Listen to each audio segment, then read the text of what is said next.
자, 여러분, 자, 토픽 30 시작할 건데요. 저희가 이제 토픽 30에서 이번 강의에서 다룰 거는 증권이에요, 증권. 자, 먼저 밑에 보시면 증권이라는 게 뭔지가 나오고 있어요. 증권. 유가증권 중에서 자본증권으로, 자, 이거 상업의 객체에서 우리 나왔던 얘기들이잖아요. 유가증권에서 이제 세 개가 있잖아. 상품, 뭐 금전, 자본 이렇게 있었는데 자본증권이 있었어요. 뭐지? 어떤 자본으로서의 권리를 나타내는 그런 증서, 종이라고 얘기를 했었잖아요. 그래서 여기에서 우리가 그때 주식이랑 채권이 있다라고 얘기를 했었는데 자세한 얘기는 안 했었단 말이야. 그거를 지금 여기서 증권 파트에서 공부를 해보자 예요. 그래서 출제되는 포인트는 이 주식과 채권이 어떻게 다른 거고 이런 게 어떤 건지 이게 뭐 하는 건지를 배우는 게 이번 토픽에서의 주제라고 할 수 있어요. 자, 그리고 더불어서 증권사라는 데가 있는데 얘네들이 여러 가지 파트들이랑 맞물렸었죠. 뭐 위탁 매매인이다. 뭐 그리고 뭐 조직적 시장, 그리고 뭐 여러 가지 뭐 얘기들 맞물리는 얘기들이 막 있었단 말이야. 그지? 그리고 뭐 매매의 종류가 경매매 방식을 사용을 하더라. 뭐 증권 거래가 그런 얘기들을 지금 이 토픽에서 같이 해볼 거다 이거죠. 아시겠죠? 어떤 것들을 할지는. 자, 그래서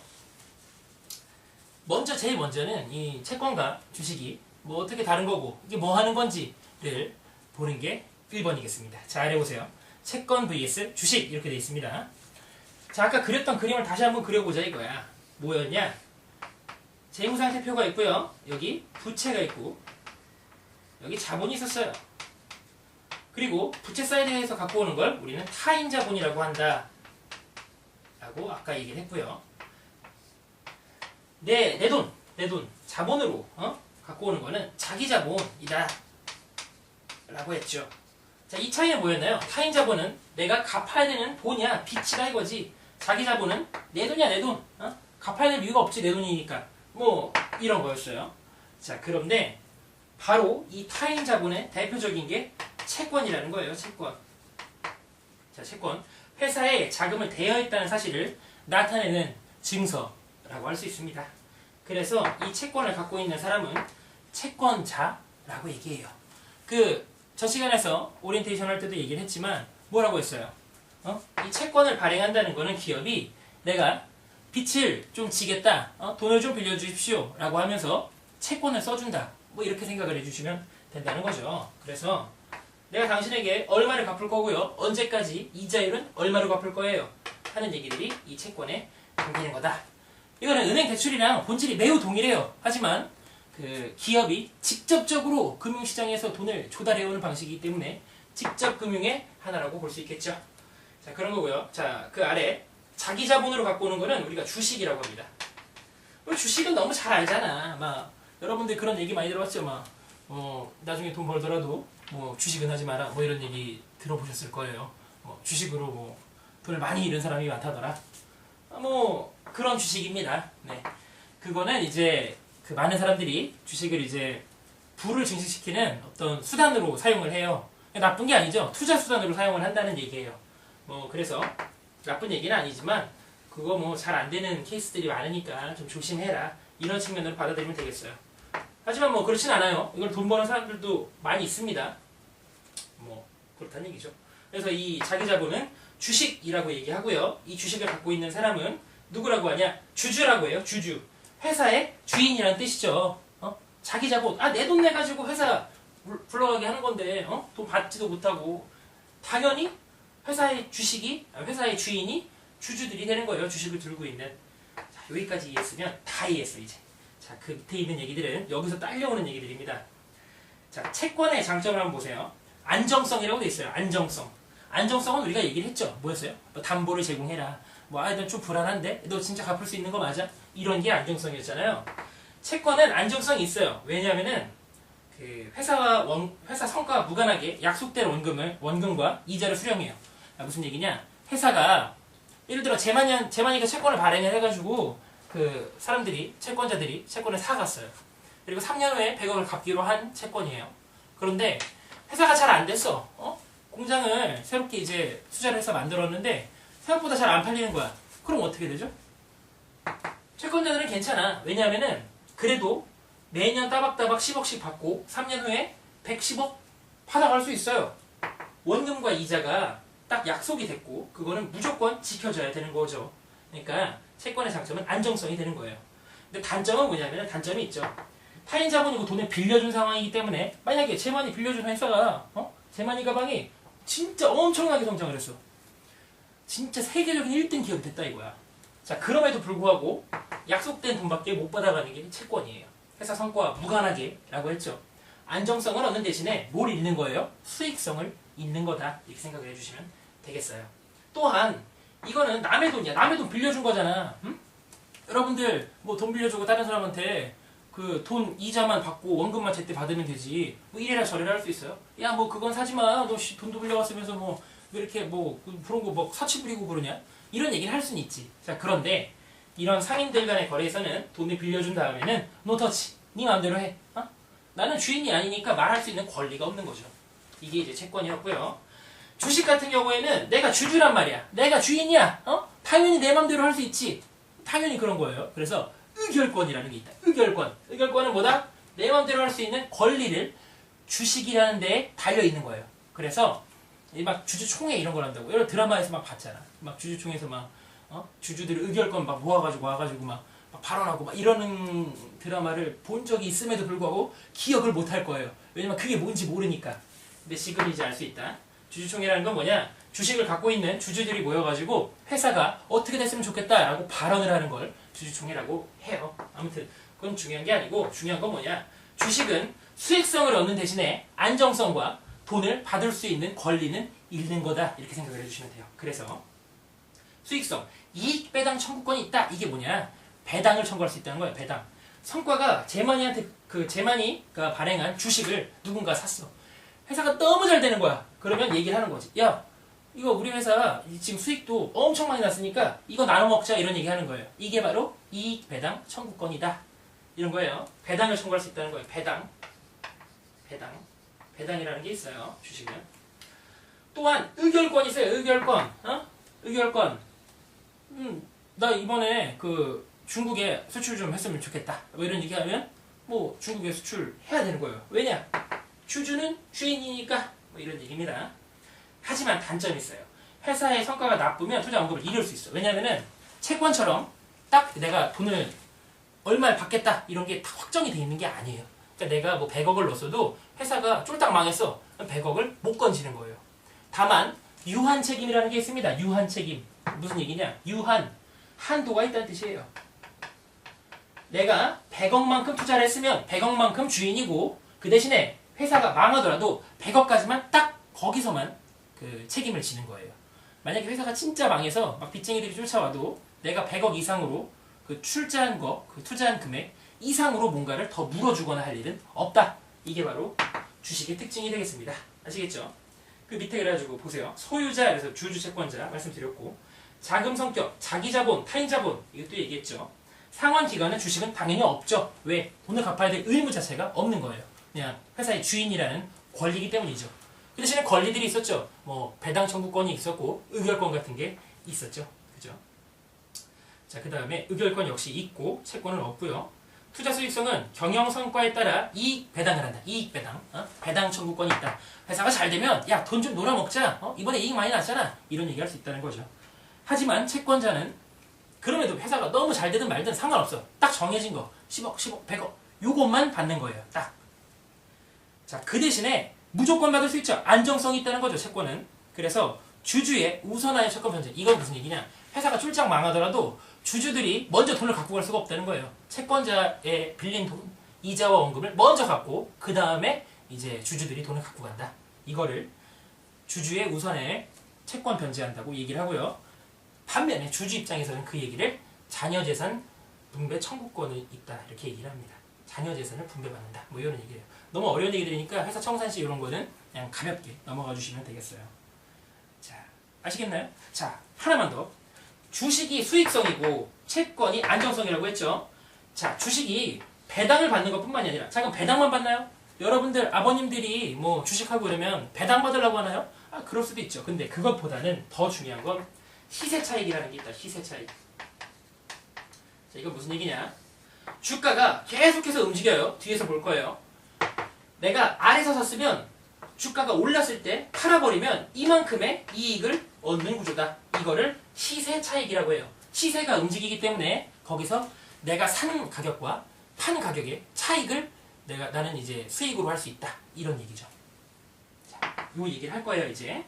아무튼 배당과 시세 차익이 그 수익성이다. 이렇게 생각을 해주시면 돼요. 이해를 하는 거다, 이해를. 자, 여러분. 자, 그러면 이제 채권과 주식의 차이를 알았단 말이야. 자, 안정성의 채권, 수익성의 주식이라고 정리할 수 있겠죠. 굉장히 중요해요. 수능에 정말 자주 나옵니다. 자, 그런데 자, 여러분, 우리 이제 발행시장이라는 게 있어. 발행시장. 다음 장이에요. 그리고 유통시장이라는 게 있다. 유통시장. 이 차이도 너무너무 중요하다. 자, 이거는 주식과 채권 모두 다 있습니다. 채권, 주식, 양쪽 다 있는 거예요. 자, 발행시장은 무엇이냐? 발행시장은요, 1차적으로 처음에 대중에 공개되는 시장이에요. 자, 예를 들어 재만이가 채권을 발행했다고 해보죠. 채권을 발행을 하면 나 좀 돈 좀 빌려줘. 채권 발행해줄 테니까 내가 갚을게. 이런 거잖아요. 타인자본 주달이잖아요. 그거를 처음부터 모든 대중한테 자, 돈 빌려줄 사람 손들어 해서 나눠주고 돈을 빌리고 하는 게 아니에요. 그러면 어떻게 하는 거냐? 발행시장은 먼저 채권을 찍어 한 100억 정도 빌리겠다 하면 100억 원어치 그 채권을 찍습니다. 찍고 난 다음에 이거를 누가 인수하냐? 증권사라는 애가 인수를 합니다. 자, 이제 이 토픽의 주제가 뭐였죠? 증권이었어요. 증권사가 뭘 하냐? 발행시장에서 채권과 주식을 최초로 발행을 했을 때 인수하는 역할을 해주더라. 이렇게 정리를 하면 되겠죠. 증권사가 인수를 하는 거예요. 인수는 100억? 오케이, 채권 줘. 내 돈 줄게. 100억 딱 주는 거예요. 자, 그리고 난 다음에 이제 채권을 갖고 있죠. 이걸 어떻게 하느냐? 대중한테 파는 거예요. 대중한테. 이걸 뭐라고 하냐? 1차적으로 발행했던 거를 인수를 하는 시장을 발행시장이라고 하고요. 증권사들이 하는 거죠. 그리고 난 다음에 다시 대중에 파는 이 역할을 유통시장이라고 해요. 유통시장. 증권사가 대중한테 팔고 그럼 대중들은 또 그걸 사겠죠? 그리고 자기가 갖고 있다가 또 팔고 이러는 시장이 유통시장이 되고 2차적인 시장이 되는 거겠죠. 아시겠죠? 자, 여기서 또 알아야 될 건 채권의 발행자는 지금 재만 얘기하면서 기업이라는 얘기를 했어요. 기업, 회사. 근데 이것뿐만이 아니라 국가기관들도 할 수 있다. 정부 기관들도 채권을 발행할 수 있다. 이 정도 알아주세요. 그래서 뭐 국채, 국공채 뭐 이런 얘기들을 해요. 그 나라에서 발행한 채권이란 뜻이에요. 자, 그래서 이거를 이제 해주더라. 자, 주식도 마찬가지죠. 증권사가 처음에 주식을 상장이 되면 상장이라 하면 이제 그 뒤에서 배울 코스피나 코스닥 같은 얘기들이에요. 바로 요 토픽에서 배울 거예요. 자, 그런 그 상장 시장이 있어요. 주식을 상장을 딱 시키면 증권사에서 처음 주식을 발행된 주식을 인수를 해가는 거예요. 자, 주식은 주식회사만 오로지 발행이 가능해요. 자, 회사의 종류 뒤에서 배울 거지만 유한회사, 합자회사, 한명회사 이런 회사들이 있어요. 오로지 뭐만? 주식회사만 주식을 발행할 수 있다. 이렇게 기억해 주세요. 자, 그래서 발행한 이제 주식을 증권사가 또 인수를 했어요. 자, 그러면 발행시장의 업무는 끝난 거예요. 증권사가 이제 대중한테 유통을 시킨다 이거죠. 다시 판다 이거죠. 자, 그러면 이제 이걸 유통시장이라고 하는데 주식 같은 경우에 유통시장은 바로 여기서 나오는 코스피와 코스닥이라는 게 있습니다. 얘기를 많이 들어봤죠? 코스피, 코스닥 이런 거. 막 치킨집들 막 그 상호 중에 막 코스닥이라는 이런 상호들도 있어요. 코스닥. 뭐 아무튼 간에. 근데 채권의 유통시장도 있습니다. 있는데 우리 그 일반인들이 접하기가 쉽지가 않은 시장이에요. 그래서 이거는 저희 범위에서는 다루지 않아요. 채권 유통시장은. 주식의 유통시장은 코스피와 코스닥이다. 자, 요건 매우 중요하다. 제 생각에는 이번 수능에도 요거 관련된 문제가 나오지 않을까라는 생각을 합니다. 그 주식의 유통시장. 정말 중요한 파트다. 라는 거예요.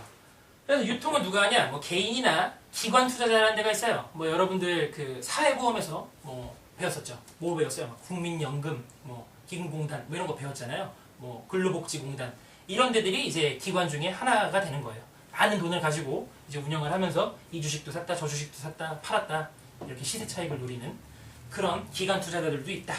그래서 이 양쪽으로 있다. 이렇게 이해해 주시고요. 자, 이 금융 파트가 조금 어렵죠. 어려운데 내가 좀 잘 모르겠지만 더 놓치지 말고 끝까지 쭉 듣고 나면 이게 뭐구나, 이게 이거구나 하고 아는 시점이 옵니다. 그러니까 인내심을 갖고 조금씩 들어보자. 네?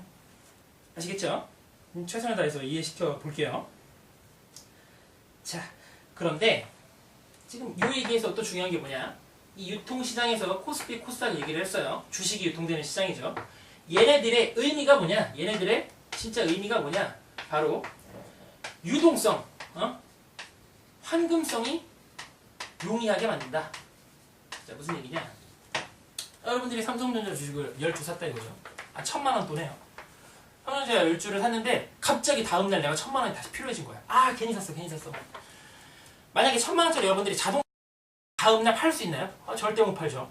못 팔아요. 팔아도 훨씬 싸게 팔아야 된다.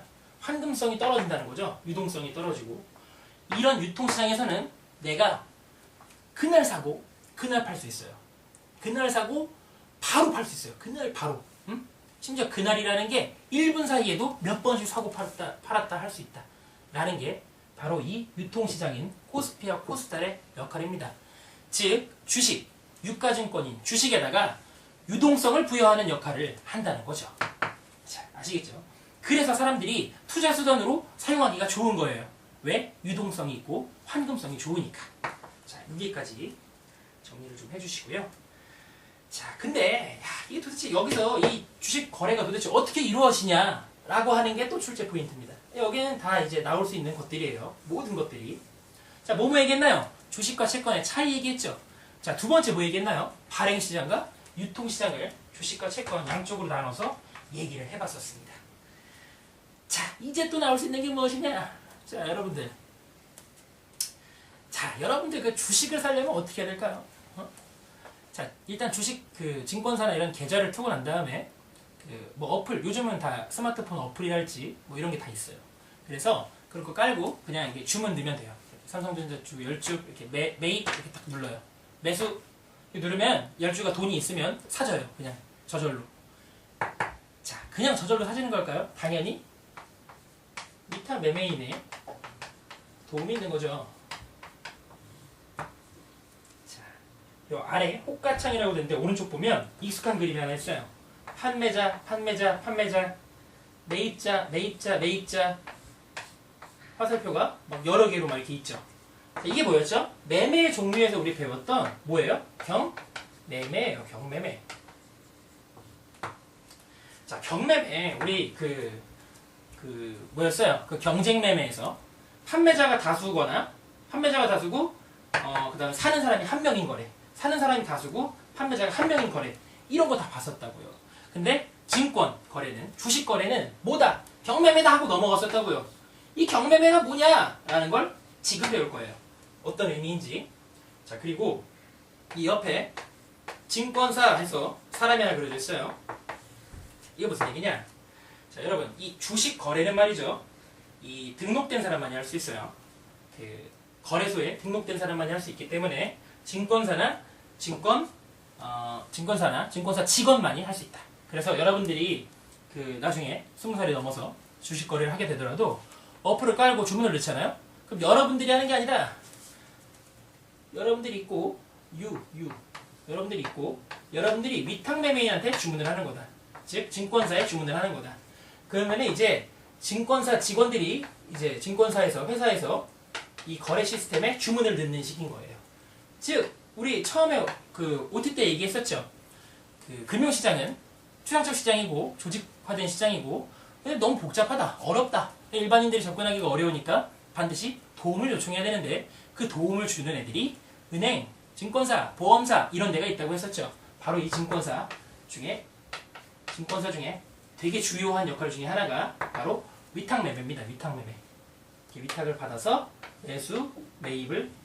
매수하거나 매도를 해주는 거죠. 자, 이 얘기는 조금 이따가 다시 또 해보고요. 자, 그 경매매라는 게 또 뭐냐, 그리고 도대체 주식 매매라는 건 어떻게 이루어지냐를 지금부터 또 보겠습니다. 자, 미리 여기 좀 적어봤어요. 자, 이거 뭐예요? 호가창 해서 아래에 있는 표를 지금 적어놓은 거예요. 자, 여러분, 가격대가 쭉 이렇게 적혀있고요. 이게 가격이죠. 주식 가격. 그리고 아주 여러 사람들이 판매자, 여러 사람, 사는 사람, 여러 사람이 뭘 하냐? 주문을 내는 거예요. 매도 주문을 내고 매수 주문을 내는 거죠. 그런데 지금 생겨먹은 걸 보니까 당연히 이렇게 생길 수밖에 없어요. 왜? 사려는 사람은, 매수하려는 사람은 어떻게 사고 싶어? 싸게 사고 싶잖아. 그러니까 싸게 부르는 거야. 어? 팔려는 사람은 비싸게 팔고 싶잖아. 그러니까 이렇게 부르는 거죠. 자, 그런데 지금 거래가 되는 건 어떤 게 거래가 될까요? 예를 들어 35,400원에 팔겠다고 한 80명이 35,000원에 사기로 한 70명이랑 거래가 될까요? 가격이 다르잖아. 예를 들어 여러분들이 뭐 제마니 가방을 사고 싶어. 제마니 가방을 근데 딱 보니까 10,000원 이상 되면 사고 싶지 않아. 난 10,000원까지만 사고 싶어요. 이렇게 얘기를 해. 근데 제마니가 그러는 거지. 장난해요 지금? 이거 이태리 소가죽이에요. 이거 200,000원 이상 줘야 돼요. 그러면은 거래가 되나요? 당연히 안 되는 거지. 어? 당연히 비슷하거나 최소한 뭐 그러니까 가격이라는 경성이 되려면 사고 싶은 사람과 파는 사람의 가격이 일치해야 된다 이거죠. 자, 그래서 지금 이 주식은 어떻게 가격이 형성이 될까요? 자, 이렇게 형성이 된다는 거죠. 자, 왜죠? 35,200원에 사고자 하는 사람이 200명 있고 또 팔려고 하는 사람이 100명이 있기 때문에 여기서 거래가 될 거예요. 자, 35,200원이 가격이 되는 거예요. 가격은 결정은 이렇게 되는 거예요. 그럼 몇 주가 거래되나요? 여기 100명, 여기 200명 이렇게 되면 당연히 100주가 거래가 되겠죠. 아시겠죠? 자, 이게 바로 경매매예요. 여러 사람들이 경쟁적으로 원하는 가격을 불러. 그래서 가격이 형성이 되고 그 결정된 가격에 의해서 거래가 이루어지는 이런 걸 경매매라고 하는 거예요. 아시겠죠? 자, 그런데 우리가 살펴볼 거는 이거다 이거야. 어? 고민을 좀 해보자. 뭘 고민해보냐? 야, 이게 100주가 거래가 되면 응?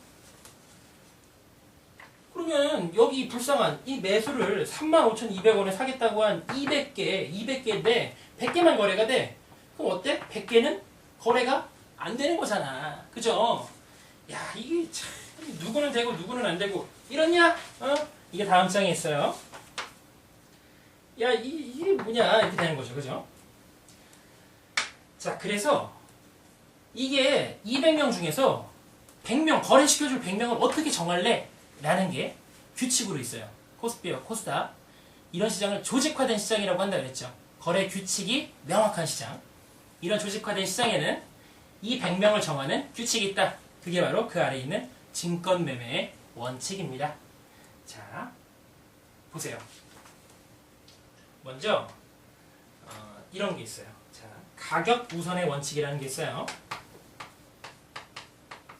자, 이 얘기는 무슨 얘기냐? 먼저 사례를 좀 바꿔보죠. 자, 여기 200명이 불렀다고 했는데 사례를 바꿔서 여기서 150명이 부르고 여기서 50명이 불렀다고 한번 해볼게요. 자, 그러면 어떻게 되나요? 역시 가격은 이거예요. 35,200원이에요. 선생님, 여기도 지금 라인이 맞는데요? 35,250원? 여기도 맞는데요? 그러면은 이 50명은 얘네들이랑 거래를 시켜주면 되나요? 이게 좀 어려운 얘기인데 그렇게는 안 돼요. 왜냐하면 일단 가격이 두 개가 되고 그렇게 하면 그럼 가격이 두 개가 되죠. 그렇게는 안 되는 거야. 그리고 자, 이 150명과 이 50명을 생각을 해보세요. 얘는 더 비싸게 살 의향도 있었잖아. 35,250원에 사고 싶은 의향도 있었잖아. 아니 그러면 얘네들 더 싸게 부른 애들은 더 싸게 거래를 시켜주고 더 비싸게 부른 애들은 더 비싸게 거래를 시켜주면 안 되는 거지. 그지? 얘네들은 전부 다 35,200원에 거래가 되게끔 해줘야 되는 거예요. 자, 그래서 어떻게 되냐? 잘 보세요. 조금 어렵습니다. 이 50명은 먼저 누구랑 거래를 하냐면 이 35,200원에 팔기로 한 100명 중에 50명과 먼저 거래를 해요. 여기 50명이 남죠? 자, 이거를 뭐라고 하냐? 가격 우선의 원칙이라고 부르는 거예요. 가격 우선의 원칙. 이렇게 되는 거예요. 왜? 읽어볼까요?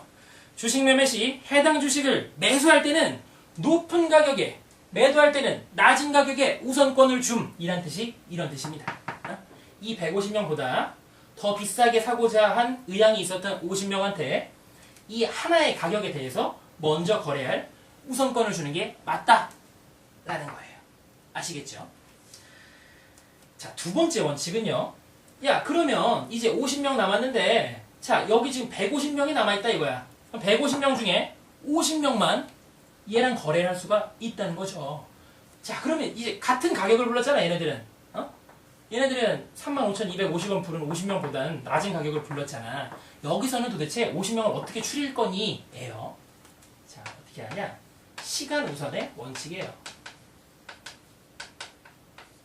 원칙. 무슨 얘기냐?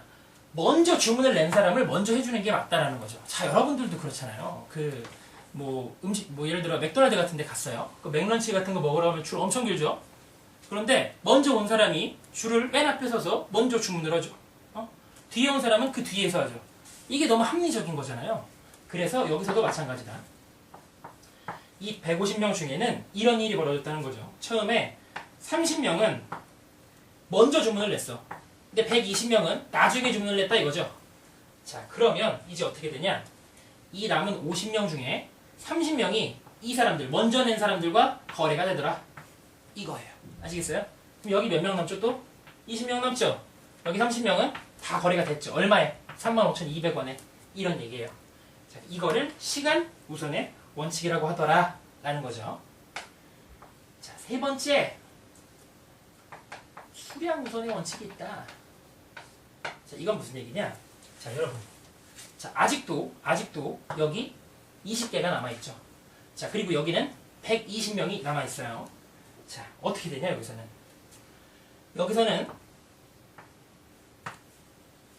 수량 우선의 원칙이 적용이 되는 거예요. 자, 먼저 120개 중에 120주 중에 한 사람이 20주를 주문을 낸 거였어요, 사실은. 자, 이거 주죠, 주. 다 주예요. 한 주, 두 주. 이거 150주 사주세요 인 거예요. 근데 이 120주 중에는 20주는 어떤 한 사람이 낸 거야. 20주 사주세요 이렇게. 그리고 나머지 100주는 전부 한 사람이 한 주씩 주문을 낸 거야. 한 사람이 한 주씩. 한 주 사주세요. 한 주 사주세요. 이게 100명 있는 거야. 어떤 한 사람이 이건 20주를 사달라 그런 거야. 자, 어떤 수량이 많나요? 당연히 한 사람이 20주 해달라 그런 게 훨씬 많지. 나머지는 다 한 사람이 한 주씩이잖아. 아니, 그러면 당연히 뭘 해주는 게 맞다? 더 많이 주문 낸 사람을 먼저 거래를 해주는 게 맞다. 이렇게 되는 거예요. 그래서 수량 우선의 원칙이 적용이 된다. 이렇게 생각을 해주시면 돼요. 자, 그래서 이걸 어떻게 외우냐? 자, 중요해요. 가, 시, 수 이렇게 외웁니다. 가시수, 가시수. 가격, 시간, 수량 이 순서대로 적용이 되는 거예요. 지금 그렇게 되고 있죠. 자, 요거를 잘 이해를 해보시라. 한번 제가 했던 얘기를 잘 떠올리면서 이해를 해보시라. 그리고 이게 어떤 얘기인지 한번 잘 음미를 해보시라. 자, 가시수는 뭐냐면은 여러분들 그 조성모라는 가수가 있어요. 그 매실 했던 너무 옛날이죠. 여러분들에게는 원로 가수급이죠 거의. 그 조성모 노래 중에 가시나무라는 노래가 있어요. 이게 굉장히 그 시를 이제 노래로 만든 건데, 시가 아닌가? 아니, 정확한 건 아니에요. 아무튼 내가 하고 싶은 말은 가사가 너무 좋아. 여러분 한번 들어보세요, 진짜. 그래서 내가 하고 싶은 말은 뭐냐? 조성모 노래 중에 가시나무라는 게 있다. 나무는 숫자예요. 나무 숫자를 써요.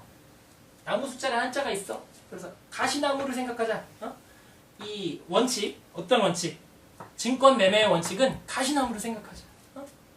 가시나무, 가시수, 가격, 시간, 수량의 법칙으로 이제 이 순서대로 가더라. 이렇게 기억을 해주세요.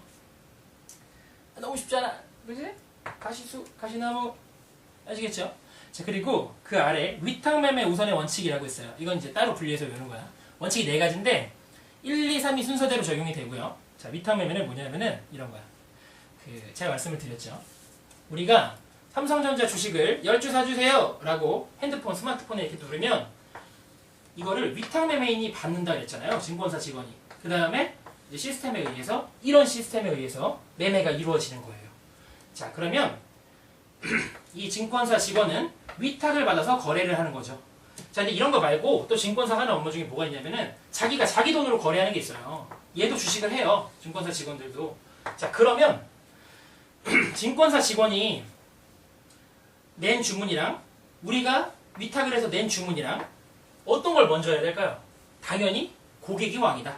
우리 주문을 먼저 해야 된다. 이게 바로 위탁 매매 우선의 원칙이에요. 자기 매매보다 더 빨리 해줘야 된다. 이거는 너무 당연한 얘기인 게 뭐냐면은 증권사 직원들이 정보를 알고 있어. 이 주식 오를 거라는 걸 알고 있어. 그래서 주문을 넣잖아?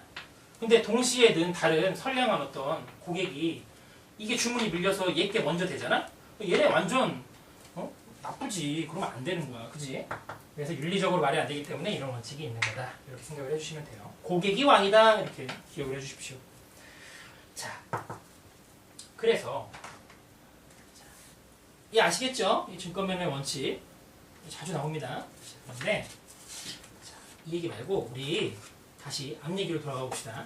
여기 150 있었고 여기 200 있었죠. 자, 이렇게 거래가 돼서 이 50주 남은 거야. 50주인 사람들은 이 가시수 이 원칙에 밀려가지고 35,200원에 거래를 못했네. 근데 너무너무 사고 싶은 거야. 그럼 어떻게 할까? 이 50명은 아씨 이번에 못 샀네. 가격을 좀 비싸게 불러야겠다. 이러고 35,250원으로 올려서 부르는 거예요. 자, 그러면 어떤 일이 벌어지냐? 일단 여긴 다 거래가 됐고요. 여기 50 이렇게 생기는 거죠. 그럼 이제는 이렇게 거래가 되겠죠. 자, 어때요? 가격이 어떻게 됐나요? 원래 35,200원에서 35,250원으로 가격이 올랐죠. 아주 빠른 시간 안에 가격이 오르고 내리고를 반복합니다. 자, 그래서 이 말이 무슨 얘기냐? 자, 다음 페이지를 보시면요. 자, 가격 변동 및 주식 시세표라는 게 있어요. 자, 무슨 얘기냐? 지금 이런 아주 순식간에 일어나는 이런 모든 거래들로 인해서 이게 한 주죠. 한 주의 주식이 가격이 이렇게 계속해서 변동을 하더라라는 걸 그래프로 지금 그려놓은 거예요. 자, 보세요. 뭐 막 이렇게 돼 있죠. 이게 하루 동안 변동하는 거예요. 35,000원에서 뭐 35,200원 올랐다가 떨어졌다가 이렇게 계속해서. 자, 생각을 해보세요. 여기서 샀어. 여기서 35,000원에 산 거야. 그 다음에 이날 4만원까지 올랐어. 한 주당 5,000원의 차익을 남길 수 있죠. 여기서 판다면. 이런 걸 시세 차익이라고 한다 이거예요. 왜? 하루에도 주식은 계속해서 하기 때문에 시세 차익을 남길 수 있는 구조다. 이렇게 생각을 해주세요. 그리고 또 뭐 있었죠? 수익을 남길 수 있는 게 배당금이 있었죠. 배당금은 이제 이익이 났을 때 주주들한테 저희가 너무 이익이 많이 났어요. 그러니까 우리 주인 여러분들과 같이 나눠 먹읍시다. 이렇게 해서 뿌리는 게 배당금이다. 그래서 주식을 투자하는 투자자들은 두 가지 방식으로 수익을 낼 수 있다. 시세 차익과 배당. 이렇게 정리를 해주십사 하는 거죠. 아시겠죠? 자, 이게 다 뭐 그런 얘기들이에요. 자, 그리고 이제 중요한 얘기 합니다. 또 무슨 중요한 얘기냐? 자, 이제 모든 종목이 거래를 마치고 나면 다음과 같은 시세표가 작성이 된다라고 되어 있죠. 자, 이 시세표가 또 문제가 나옵니다. 자, 뭐가 나온다? 자, 주식과 채권의 차이가 나온다. 또 그 어떤 증권사들이 하는 역할 같은 게 나온다. 뭐 위탁매매 이런 얘기들이 있었죠. 그 다음에 또 뭐가 있었다? 지금 이 증권 그 매매할 때 우선의 원칙, 가시수, 가시나무 그게 또 나올 수 있다. 자, 그 다음에 발행시장과 유통시장 차이 이런 게 나올 수 있다. 마지막으로 나올 수 있는 게 바로 주식의 유통시장에서 이 시세표라는 게 나올 수 있다. 시세표. 이게 굉장히 중요합니다. 자, 보세요. 자, 여기 코스피라는 게 있어. 코스피. 그리고 코스닥이라는 게 있다.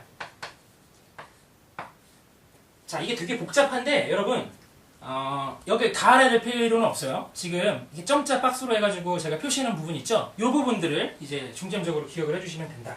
근데 이 코스피 먼저 맨 아래 정의부터 읽어봅시다. 코스피 유가증권 상장 기준을 충족한 증권 매매 거래를 위해서 개설이 됐다 해서 예시로 삼성전자 주식이 이렇게 돼 있어요. 무슨 얘기냐? 이 코스피는 되게 어려워 들어가기가. 되게 큰 회사들만 들어갈 수 있어요. 코스피는. 자, 그리고 거긴 조금 못 미치지만 그래도 이제 상장한 그런 기업들을 코스닥 시장에 이제 상장된 기업이라고 해요. 유가증권 시장의 상장 요건에 좀 미달해. 중소기업이나 벤처기업이야. 이런 애들에게 자본 조달의 기회를 주기 위해서 있는 시장이 코스닥이다. 그러니까 얘가 형님이고 얘가 동생이 되는 거지. 자, 그런데 코스닥에만 상장을 해도 어마어마한 기업들이야. 어? 대부분은 상장하지 못한 기업들이에요. 이 상장하는 게 정말 어마어마한 기회예요. 그래서 뭐 여러분들 뭐 최근에 뭐 관심 없겠지만 중국의 마윈이라는 사람이 중국인이죠. 그 사람이 만든 회사가 뉴욕 증시에 상장을 했죠. 뉴욕 증시인가? 홍콩 증시인가? 정확히는 잘 모르겠는데 아무튼 해외 증시, 중국이 아니라 거기에 이제 상장을 했어요. 상장하는 동시에 그 사람은 떼부자가 되는 거예요.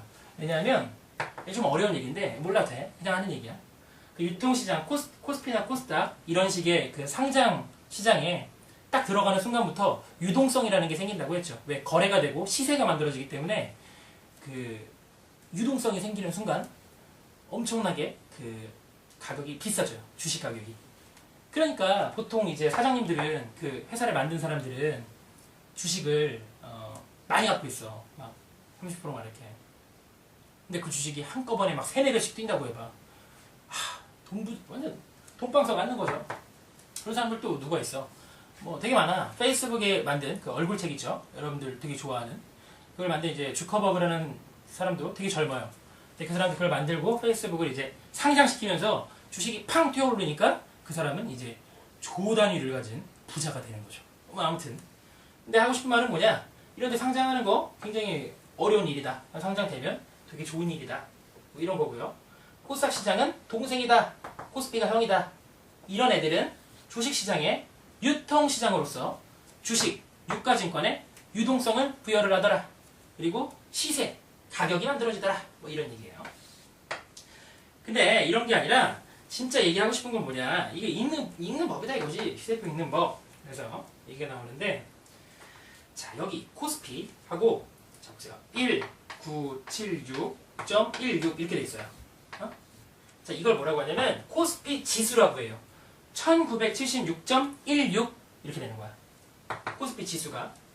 자, 이게 뭐냐? 이게 이제 보면 다시 맨 아래 표에 유가증권 시장 돼 있어요. 1980년 1월 4일에 시가총액을 100억으로 한대. 100으로 한대. 100. 자, 이게 무슨 얘기냐? 지금 뭐라고? 1976.16이잖아요. 1976.16이잖아. 이게 언제? 1980년에는 100이었다는 거야. 근데 이게 뭐냐면은 시가총액이라는 거야. 시가총액. 자, 시가총액이 뭐냐면은 여러분들 주식 가격 있죠? 이거 35,200원. 35,200원. 이거 곱하기 이게 지금 얘네 회사 어떤 회사인지 모르겠지만 이 회사가 그 전체 발행한 주식 수가 있을 거 아니에요. 그거를 100주라고 해봅시다. 100주. 자, 그러면 이게 뭐가 나오냐면은 이 회사, 이 A라는 이 회사에 뭐가 나오냐면은 시가총액이 나오는 거예요. 자, 그러면 3520000이 되겠죠. 얼마야? 352만 원 이렇게 되는 거야. 뭐가? 이 회사의 시가총액이 352만 원이 된다. 이런 얘기예요. 뭐랑 뭘 곱한다고? 시가랑, 그러니까 지금 가격이랑 곱하기 뭘 곱한다? 발행되는 그 전체 발행한 주식수를 곱한다. 그러면 이거를 뭐라고 하냐면은 그 회사의 가치라고 해. 그 회사가 얼마짜리니? 라고 하면은 우리는 그 회사의 시가총액을 얘기하고요. 시가총액은 주식의 시가 곱하기 그 유통되는 그 주식수를 곱해서 그 회사의 가치를 우리는 산정을 한다. 이렇게 생각해 주시면 돼요. 회사 얼마짜리니? 뭐 몇 억짜리야? 뭐 이런 얘기들 하잖아요. 뭐 들어본 적은 없겠지만 아무튼 뭐 그런 얘기예요. 뭐 너무 어렵죠? 어려워. 근데 문제는 또 쉬워. 근데 문제를 제대로 이해하고 풀려면 이런 얘기를 해야 돼. 그러니까 조금 어렵더라도 한번 다시 잘 들어봐. 되게 재밌을 수도 있어. 듣다 보면 정말 놀랍게도. 응? 아무튼 그렇다는 거예요. 이걸 시가총액이라고 하는데 이 종목만 있냐 이거야. 어마어마하게 많다. 상장되는 주식들이 되게 많아. 그러니까 그거를 다 더한 걸 시가총액이라고 해. 1980년에 그 시점에 시가총액 다 더한 걸 100이라고 하고 이게 지금 시가총액을 다 더한 걸 이 100에 비해서 지금 이렇게 됐다는 거야. 그럼 뭐 어떻게 된 거야? 19배 정도 오른 거잖아. 100에서 1976이 됐으니까 얼마 오른 거야? 한 19배 정도 오른 거잖아. 그지? 언제에 비해서? 1980년 1월 4일에 비해서 이 정도 올랐습니다. 이런 거라고요. 아시겠죠? 자, 이 삼성전자 같은 게 코스피 형님. 자, 그 아래 보면 SM 엔터테인먼트. SM 엄청 크다고 생각하잖아요, 여러분들. 그지? 엄청 커, 실제로. 근데 아직도 동생이라고, 코스닥. 응? 알겠어요? 여러분들이 알고 있는 애들 중에 또 엄청 형님이 누구냐? 네이버. 어? 그 있잖아, 초록색. 네이버 코스피라고. 근데 네이버가 처음 시작했을 때 코스닥이었어. 어? 동생이었어. 근데 이제 회사가 엄청 커져가지고 뭐 됐다? 코스피로 올라갔다. 뭐 이런 거예요. 아무튼 뭐 형님 동생 이런 얘기 했고 시가총액 얘기도 했어. 시가 곱하기 발행된 주식수 이렇게 곱해서 시가총액. 그 다음에 지수, 코스피 지수, 코스닥 지수. 코스닥 지수는 569.84죠 지금. 근데 1996년, 얘는 좀 더 늦죠. 코스닥이 더 뒤에 만들어졌어. 96년 7월 1일에 시가총액을 100으로 해서 지금 569니까 몇 배 오른 거야? 5.6배 정도 오른 거죠. 자, 됐어. 다 됐어. 자, 이제 다 됐고 그 코스피 지수, 코스닥 지수 오른쪽에 보면 이렇게 아래로 이렇게 세모가 그려져 있고 15.38 이렇게 돼 있어요. 이거 뭐냐면은 코스피 지수 이 1976.16이 어제에 비해서 얼마 빠졌다? 15.38 떨어졌다 이런 뜻이에요. 그러니까 어제는 얼마였겠어? 1976.16 더하기 15.38이 되겠죠. 어? 얼마 정도 될까? 어? 빨리 계산해보세요. 1991 정도 됐겠죠 원래. 그죠? 이렇게 빠졌다는 거야. 그리고 그 옆에 마이너스 0.77% 이건 뭐냐면은 어제가 얼마라고?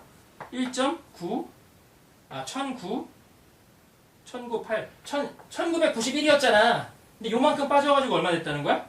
1976 됐다는 거잖아. 그지? 이렇게 빠졌다는 거잖아. 어제에 비해서 오늘이 몇 프로 빠졌다? 0.77% 빠졌다. 이런 얘기예요. 다시 지수가 뭐라고? 시가총액. 모든 주식들의 시가총액이야. 어? 오르는 주식만의 시가총액도 아니고 내리는 주식만의 시가총액도 아니라고. 모든 상장되어 있는 주식들의 시가총액을 더한 게 어제 요만큼이었는데 오늘 요만큼이 됐어요. 그러니까 오늘은 15.38 빠졌고요. 그 옆에 마이너스 0.77은 그래서 한 마이너스 0.77% 정도 빠진 거예요. 뭐 이런 뜻이에요. 아시겠죠? 그 아래 똑같이 코스닥도. 코스닥은 어때? 올랐지? 얼마 올랐어? 2.85 올랐잖아. 이게 뭔데? 어제 얼마였다는 거야? 2.85 빼봐. 얼마야? 한 567 정도 됐겠지. 그치? 그러니까 네, 이제 올라간 거지 오늘은. 그치?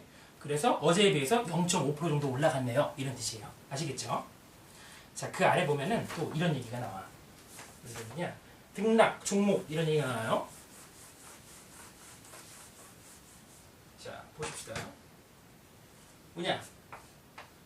자, 이 화살표 잘 봐야 돼. 그냥 그러는 게 아니야. 이런 화살표가 있고요. 그 다음에 이런 화살표가 있고요. 또 이렇게 된 것도 있어. 그 다음에 이렇게 된 것도 있고 그 다음에 이렇게 된 화살표도 있지. 이게 뭐냐? 이거를 상한가라 그래요. 상한가. 이건 이제 상승했다 그러고 이걸 보합이라고 해요. 보합. 이건 하락했다고 하고 이거는 하한가라고 해요. 자, 무슨 얘기냐?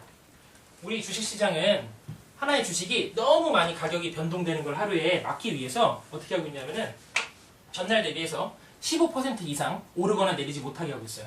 예를 들어서 원래 전날 주식이 1,000원이었다고. 근데 다음날 막 거래를 하니까 엄청 막 올라와. 그래서 얼마가 됐냐면은 1,150원이 된 거야. 어? 그러면 못 올라가게 막아. 거기서 더 이상 못 올라가게 1,150원에서만 거래되게끔 한다고. 이런 걸 상한가라 그래. 어? 그 반대로 이게 너무 내렸어. 그래서 850원이 됐잖아. 막 더 내릴라 그래 막. 그러면 못 내려가게 막는다고. 규칙이 있다 그랬잖아요. 그래가지고 가시수 그 얘기도 했잖아. 증권매매의 원칙. 그런 것처럼 이런 규칙도 있는 거야. 규칙이 되게 많아. 근데 그 중에 여러분들이 알아야 될 건 그 가시수랑 이거야. 어? 15% 못 내리게 하고 15% 못 오르게 해. 이거를 15% 올랐을 때 상한가라 그래. 투자하는 사람들은 기분 되게 좋겠지. 이 빨간색 이걸 이런 화살표 탁 맞으면 기분 좋다. 평생에 이런 걸 맞는 게 많지가 않아요. 투자자들이. 어? 기분 째지는 거지 막. 15% 올랐다. 하루에 15% 올랐다. 째지는 거지. 자, 그런데 한가를 맞으면 어떡하죠? 한강 가고 싶죠. 한강. 난 왜 이럴까? 내 인생은 왜 이렇게 되는 게 없지? 이러는 거죠, 이제. 마이너스 15% 이게 되는 거예요. 그래서 자, 코스피 보세요. 이렇게 생긴 게 5개 있다잖아. 코스피에서는 그날 상한가 간 게 5개 있다는 거야. 15% 오른 게 전날 대비해서 15% 오른 게 5종목 있다 이런 뜻이에요. 요거는 이제 0 이렇게 돼 있는데 아래 코스닥 보면 하나 있지. 한 종목 진짜 많은 이 종목 중에서 한 종목이 마이너스 15%간 거야. 투자자들 어떻게 해? 이거 한강 가고 싶지, 그지? 그런 거예요. 자, 그리고 상승은 올랐다, 전날보다 올랐다 이런 게 이제 오른 거예요. 그래서 코스피 보면 446개가 어제보다 올랐다 이런 거예요. 자, 이거는 내린 거는 384개 내렸다 이런 거고요. 자, 요거 보합은 뭐냐면은 자, 아래 읽어보세요. 개별 주식이 전일 대비 상승하지도 하락하지도 않은 상태. 똑같다 이거야. 원래 1,000원이었는데 오늘도 1,000원이네 이런 거야. 이런 걸 보합 상태라고 한다. 보합 이렇게 얘기를 해. 알았지? 자, 그래서 이런 게 코스피는 51개고 코스닥은 60개네 이런 거예요. 아시겠죠? 자, 그 다음 장 넘겨보면 요 그림이 있는데 요 그림을 반드시 기억을 해줘야 된다. 첫 번째 발행시장이 있고요. 그 다음에 유통시장이 있다 그랬죠? 여기서 증권회사의 도움을 받아서 반드시 하는 거다. 모든 거래는 어떤 거래는? 증권 거래는 누구만 할 수 있다? 증권사만 할 수 있다. 그래서 처음에 발행을 했을 때 최초 투자자한테 이제 그러니까 넘겨줄 때까지 요거를 이제 증권회사가 처음에 인수를 해서 넘겨주는 거예요. 그래서 발행시장, 1차 시장 이렇게 얘기를 하고 산업자본의 동원이다 이렇게 돼 있어요. 뭐 중요하지 않아요. 아무튼 뭐 이렇다는 거지. 그 다음부터 이제 2차 시장에서는 유통이 되는 거죠. 뭐 이런 코스피, 코스닥 이런 데서 이제 유통이 되는 거예요. 그때마다 증권사들이 이제 위탁 매매인으로 달려들어서 거래를 이제 주선해주고 수수료를 받는 그런 시스템이 되는 거죠. 아시겠죠? 자, 어렵죠? 어려워요. 자, 그런데 이 파트가 주요하게 나올 가능성이 굉장히 높다, 여러분들. 그래서 조금 어렵게 했습니다. 네, 이해를 해주셨다면 너무 감사하고 너무 감사해요. 진짜 잘했어. 그리고 이 정도 준비를 해주면 뭐 증권에서 아무리 어렵게 나와도 여러분들 다 풀 수 있다 그런 거예요. 문제 한번 볼까요? 자, 1번. 이게 너무 쉬운 문제야. 원래 나오던 스타일로 나온 거지. 자, 공통적인 특징이래. 가 보세요. 가는 공장 신중에 필요한 자금을 어떻게 한대? 사채 발행했대. 사채가 여러분 채권이에요. 사채가 회사의 채권을 사채라고 해요. 회사의 채권을 사채라고 해요. 채권은 국가기관도 발행할 수 있다 그랬잖아. 그거는 공채, 공공기관의 채권에서 공채라고 하는 거예요. 알았죠? 나라가 발행한 건 또 국공채라는 것도 그런 표현도 있어요. 국공채, 공채, 사채 이런 거예요. 여튼지 간에 회사가 발행을 했으니까 사채지. 가는 채권이에요. 자, 나는 뭔가요? 나는 뭐야? 보통주를 발행했다잖아. 보통주는 주식의 종류예요. 그냥 보통주, 우선주 이런 게 있어요. 여튼지 간에 주식이다. 주식. 너무 쉽잖아. 100억 원을 보통주를 발행했다면 주식이지 당연히. 자, 그래서 보세요. 1번 조달된 자금은 타인 자본에 해당한다. 이건 채권만 해당해지죠. 틀렸죠. 공통점 고르는 거니까. 2번 자금 조달 방식은 직접 금융 방식이다. 이게 맞는 거지 이게. 은행에서 빌려오면 간접이지만 이 두 개는 둘 다 직접적인 거다. 누구한테 빌려오는지 알고 누구한테 출자 받는지 알고 내가 직접 금융시장에서 하는 거니까 맞는 거죠. 3번 조달된 자금의 원금에 따른 상환 의무가 있는 건 채권만 그런 거죠. 4번 투자자는 경영 성과에 따른 이익 배당 청구권이 있는 건 주식만 그런 거죠. 자, 투자자는 회사 경영에 참여할 수 있는 의결권은 당연히 주식만 있는 거죠. 정답은 2번이 되겠네요. 자, 다음 문제 보세요. 자, 이게 뭐냐 이거야. 이게 뭐야. 자, 봐봐. 이 증권 매매 원칙 가시수 이거 물어보고 있다고. 이런 문제를 낸단 말이야 자꾸. 그러니까 이 정도 공부를 해야 된다고. 자, 기업 가격, 수량, 시간의 수가 이루어진다. 맞나요? 가시수라 했잖아. 가수시가 아니라고. 기억 틀렸지.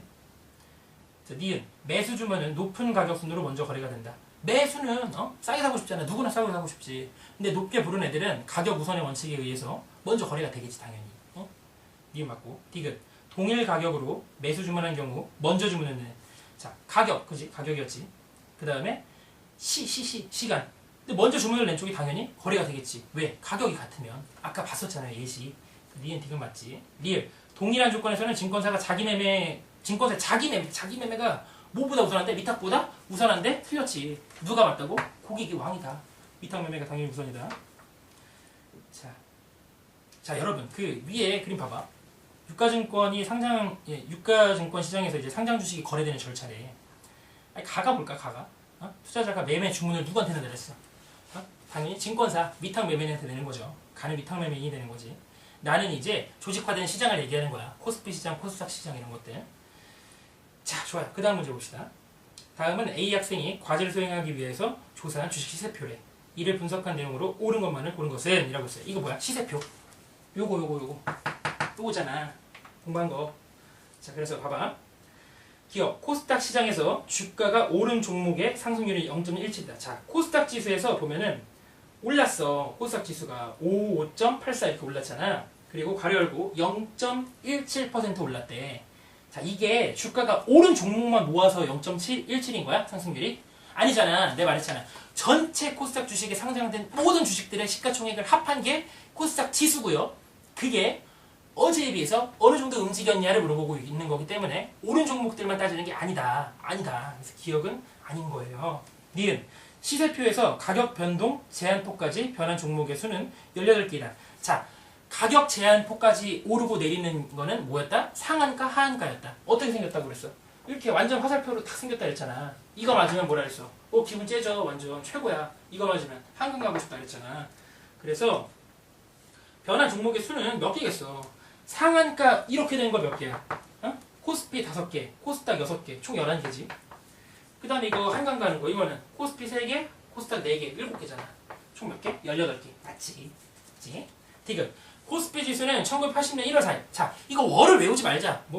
1980년 1월 4일이나, 1900 몇 년, 7월 1일, 이런 거 외우지 마. 이거 가지고 장난 안 친다고. 그러니까 이걸 외우지 말고, 그냥, 원래 이때 기준일의 시가총액이 100이었다. 이것만 알고 있으면 된다고. 그래서 얼마 올랐대? 2000.5 2000.5를 어떻게 얘기하죠?